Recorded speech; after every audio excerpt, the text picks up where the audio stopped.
Welcome back to Oh My Gut, our favorite talk show about gut health. And today we have a special guest, Teresa.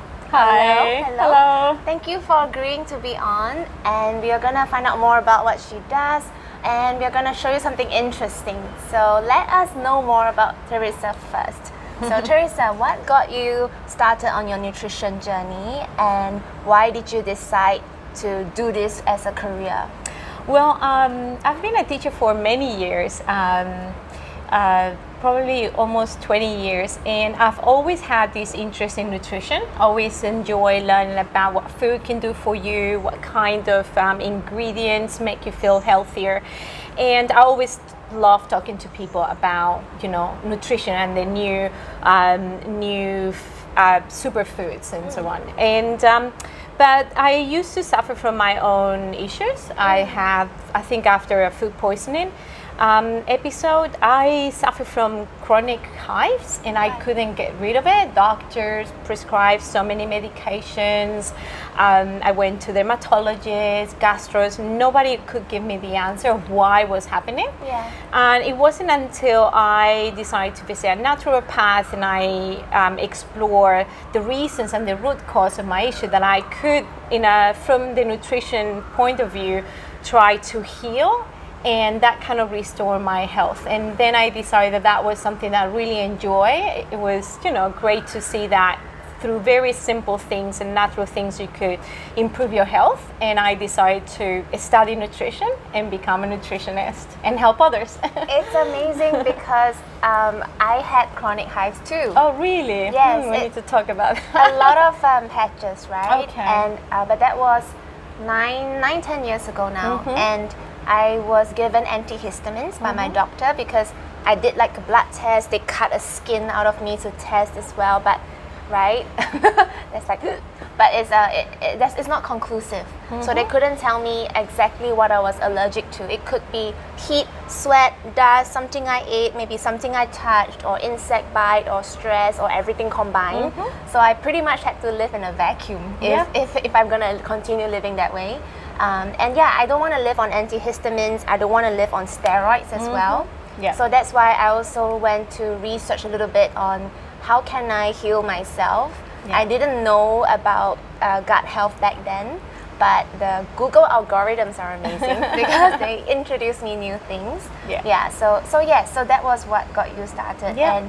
And do you see that it is very common amongst your clients? Unfortunately, yes. And everything that is linked to something that they're eating or habits, and their gut health is crucial because obviously the microbiome is the one that is dictating our health. Everything is connected to your gut, and so what you're eating or not eating can activate your good genes or activate your bad genes. It can actually change the interaction between the different bacteria in your tummy and your gut, and all of that can cause havoc in your system. Yeah.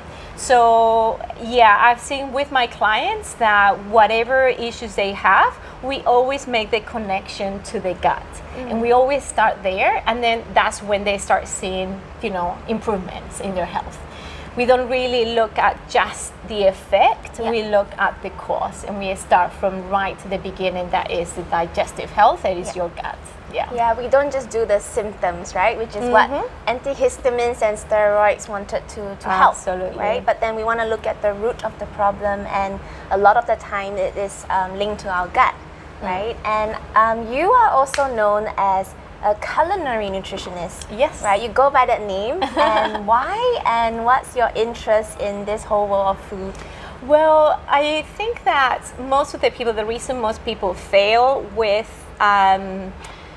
really improving their health is because they are not interested in the options they're given. Right. So they're just giving them a list of foods that they need to eat, or a list of foods they need to avoid.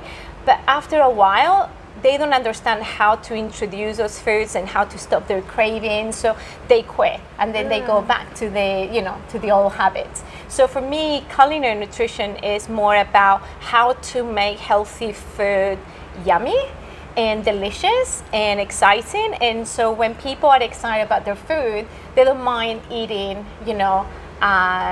those foods, because they don't actually miss out on anything.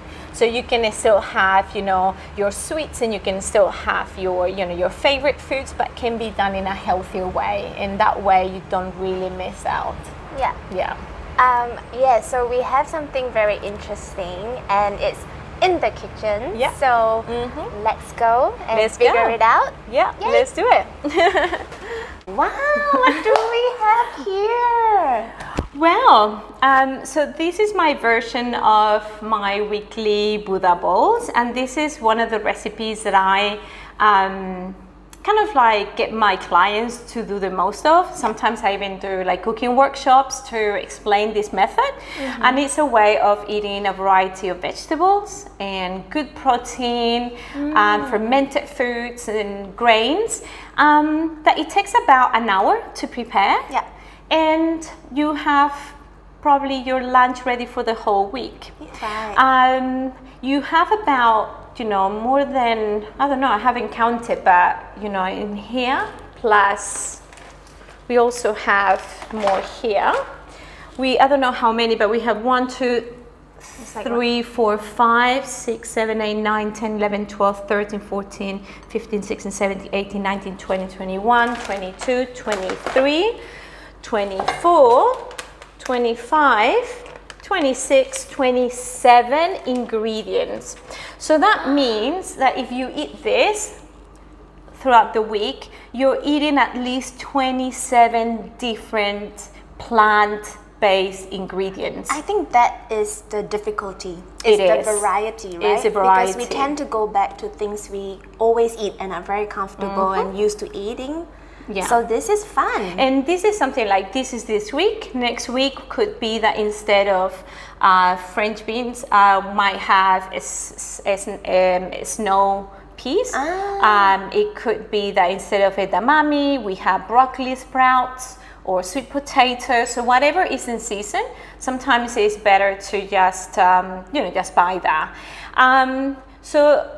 What I like about this is the variety of vegetables, and also that you have good protein sources like tofu, edamame. Quinoa has protein, so that's great. And then I always recommend either going for something like chickpeas, or if you're going to do something that is animal based, I will definitely go either for sardines, mackerel, or wild caught salmon. Okay, so no tuna.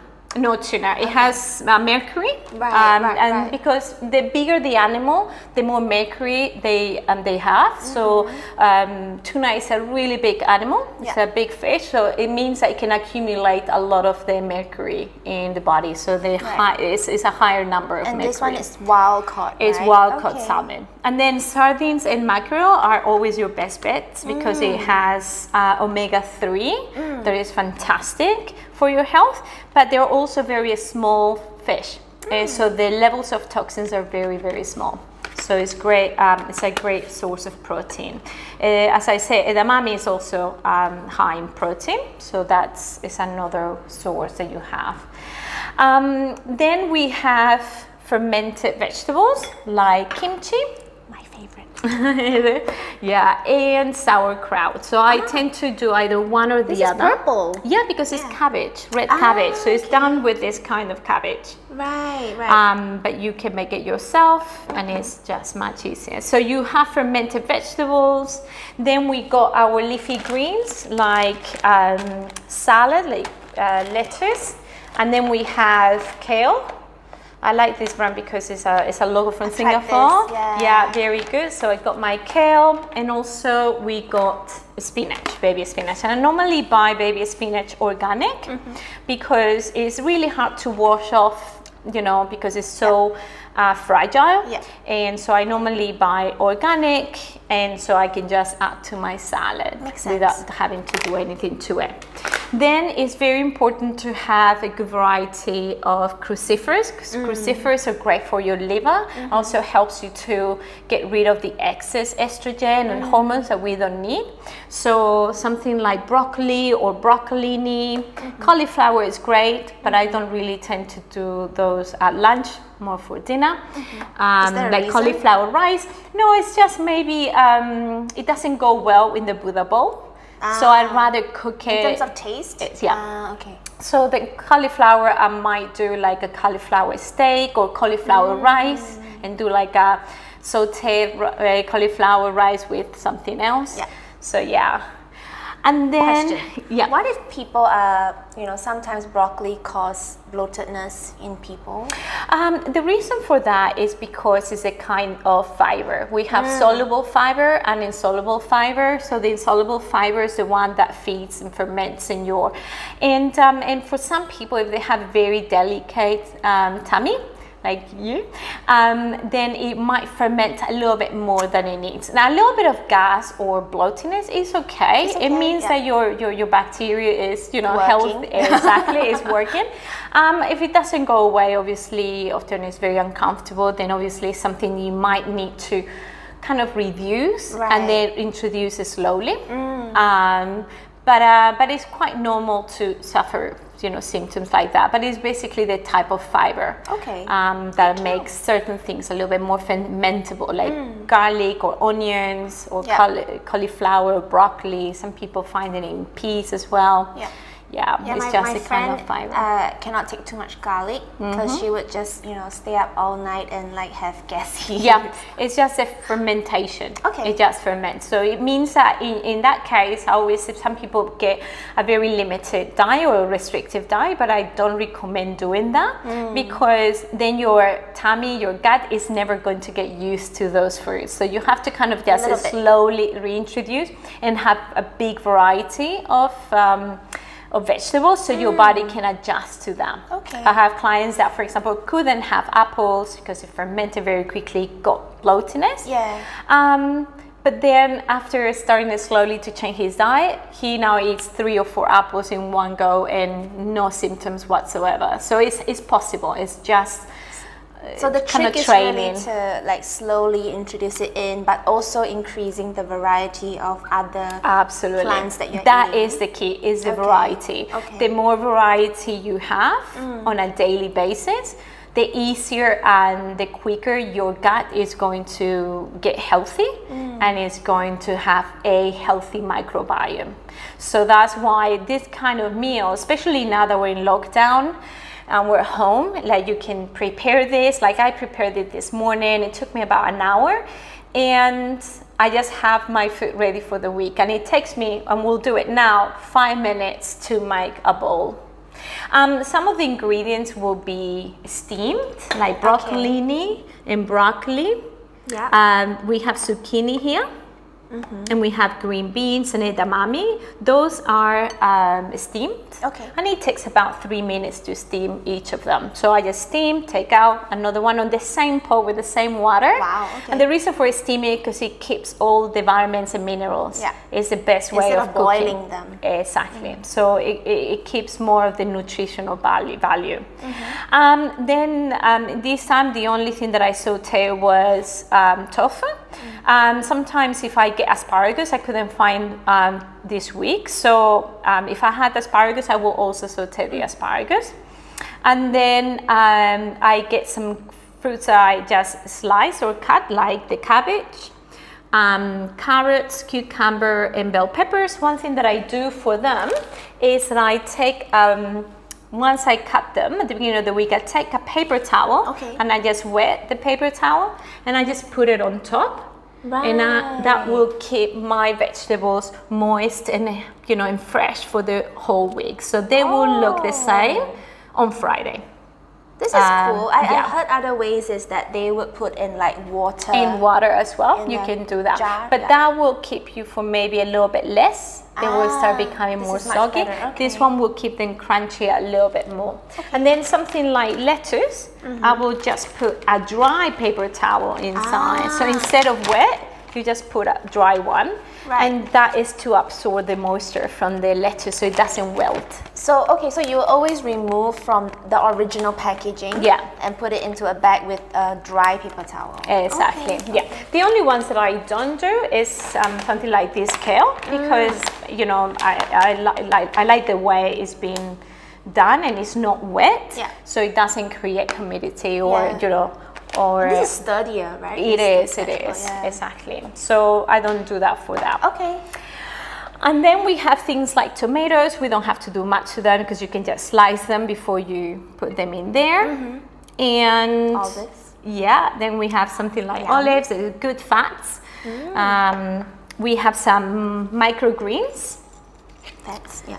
and we got pumpkin seeds and microgreens. These are very powerful. They contain more nutrients than the actual vegetables. Yeah. So if I say I use broccoli sprouts, they will contain more minerals and vitamins than the actual broccoli. So it's great to add them every day. And then we have grains, Okay. quinoa, Yeah. and in this case is red rice, brown, and so it's kind of like a brown rice, but it has more mineral content. And I just kind of mix them. Some days I don't add any grains, but some days I add a little bit of each, or sometimes I do a mix. See so how you that's feel. exactly depending on how you feel. So let's start with the grains. Okay. So which one would you like to? Can I do a blend? Yes, you can. Okay. Let's do a couple tablespoons of each.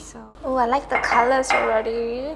Yeah, beautiful Is it- colors. And now I usually start with the heaviest vegetables first. So things like broccoli or broccoli, edamame, beans. So I normally put about 1 or 2 pieces of each. For, let's say, I don't know if you want to do broccoli or broccoli. Broccoli looks good. Okay, so let's take maybe a couple I use- pieces and we'll just put it there.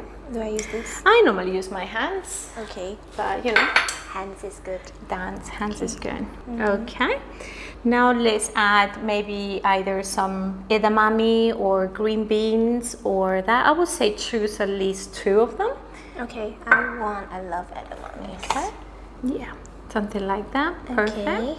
And now we're going to either which would Oh, I love zucchini. zucchini. It's like different shades of green. Yeah. That's what I love, is like you can really see different shades. And now let's have a look at our raw vegetables. So we have cabbage, tomatoes, and then we have some These. carrots. So about, I would say choose 3 of them, Okay. whatever you. I prefer. love purple carrot, cabbage. Okay, I'm so gonna let's add a handful of that. a bunch. I like this. The vine tomatoes. Cherry. Yeah, so those ones are already washed and they're small enough so you don't really need to slice them. So, but you can if you feel like that's a little bit too big. Yeah. I think it's okay. It fits. Good, yeah. Excellent. Sweet, try one. Perfect. We got to taste it. Let's see what colors do I want. Carrots because it's orange. I'm gonna put this here because I like it colorful. What do you think? Yeah, that's really good. Okay, now let's move into a fermented food, either kimchi or sauerkraut. Which one would you like to? I think I want to try your sauerkraut. Okay, This so looks very let's pretty. have How long is this one? this one I've had it for over a month, but you can start eating it after 7 days. Ah, Yeah. and then how long can it last? Quite long. I mean, it just continues becoming a little bit more bitter and sour, so it depends on your sour. It's your preference, right? Exactly. It can last you for months. A dollop. Yep, that looks perfect. And now, if you want to add either olives or capers, that would be also a good source Is of this fat. like a certain flavor, like marinated? These ones are just in olive oil and some herbs. Okay. But I mean, any good Kalamata oil olives like this one is great. How many is like I would too say much? between 3 to 4 Okay. is a good amount. The problem with olives, and people sometimes forget, is that they have fat, so they're high in overdo fat. it. So if you overdo it, and it's really easy to overdo on olives, then you're like, oh, why? You know, I only ate a salad, but say, yeah, that salad had about 10 olives, so that is not a healthy salad. Right. Or everything in moderation. Okay, so now we're gonna move into the protein. So which kind of protein would you like to try Definitely today? tofu. Let's do that. Yeah. So let's add quite a bit there.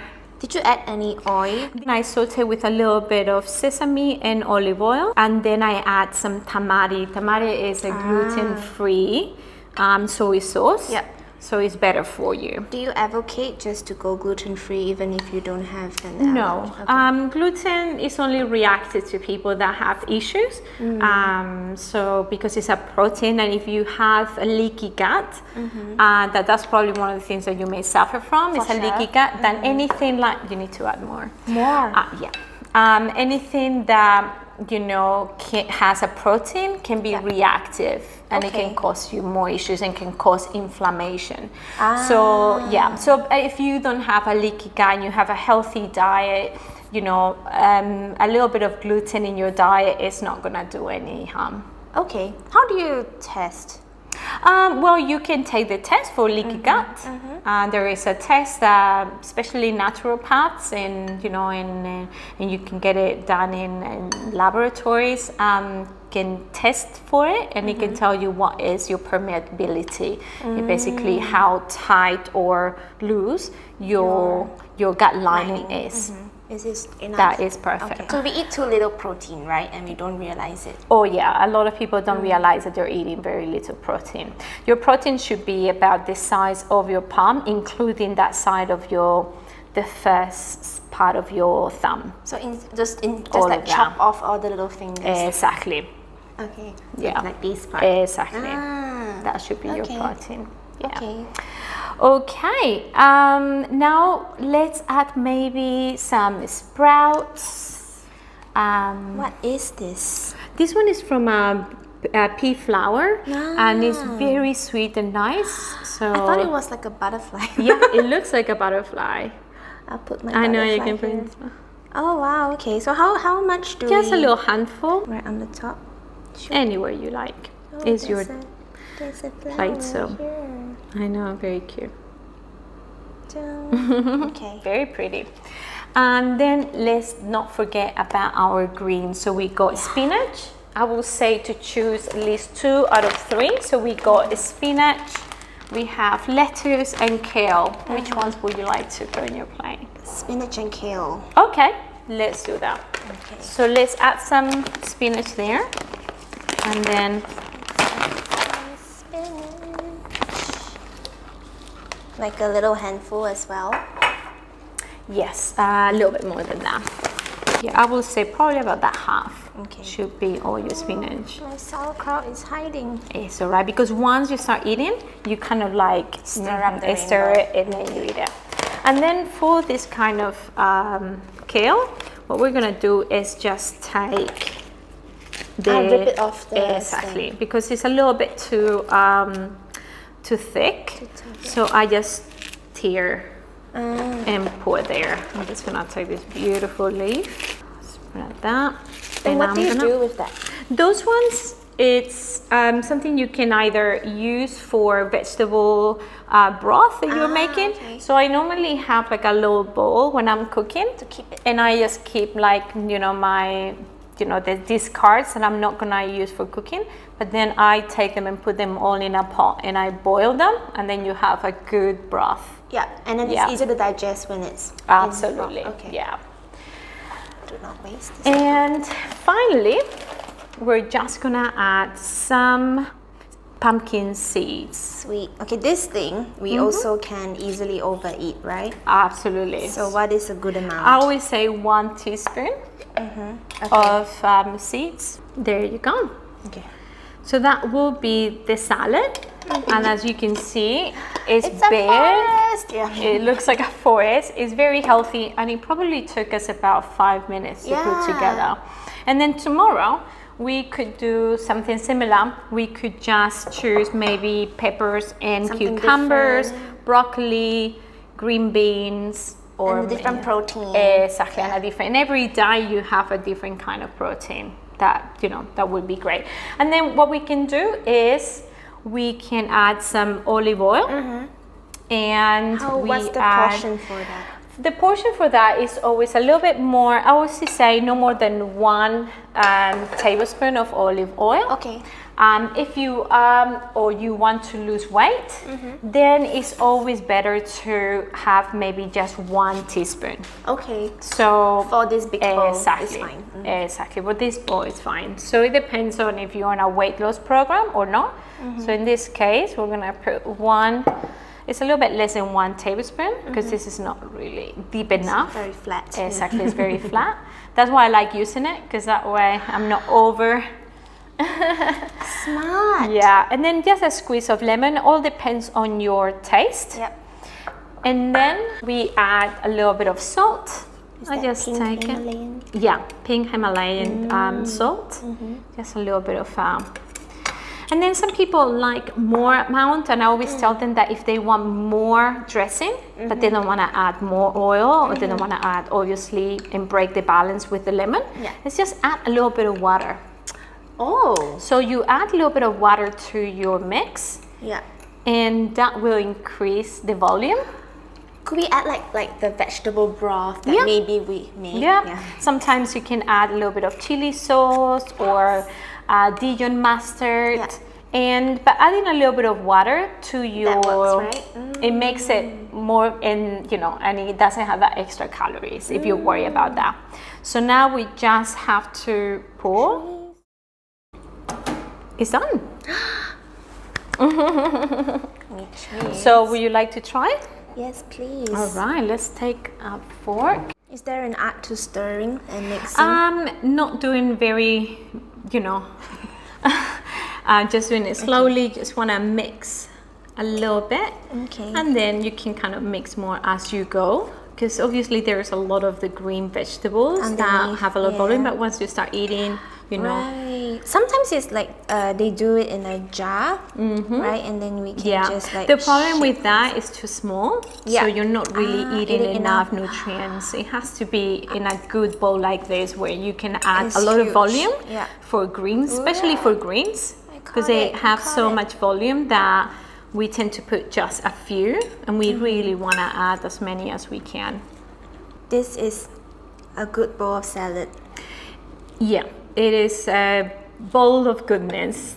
And eating something like this, if you think about eating something like this every single day, you will definitely start seeing, very positive effects in your health, because of the variety of, of nutrients and veggies, and you're feeding your gut every day with And it's such maximum goodness. nutrients, right? Because we don't overcook it, and there's no hidden It's not sauces, processed. Not processed. Exactly. Thank you so much. You're Teresa. welcome. So this is what we made today. So try it and share with us your bowl of rainbow, your Buddha bowl that you created. And yes, Teresa, if people want to know more about what are the services you offer or where they can find you, maybe you can share a little bit. Yeah, well, you can find me in Balanced Nutrition Lab, either my website, or I have an Instagram where I share lots of recipes, tips, and information. Be sure to head over to find Teresa. Yeah. It's amazing, and she always gives really, really good advice and tips. So you don't have to wait till a new year, new resolution. If anything, we learned that we can always start anytime. So if you want to get on this healthy journey or this healthy diet, you want to find out more, get a bit curious, start now. So write into us, write into Teresa, and we hope to see you in the next one. Bye-bye.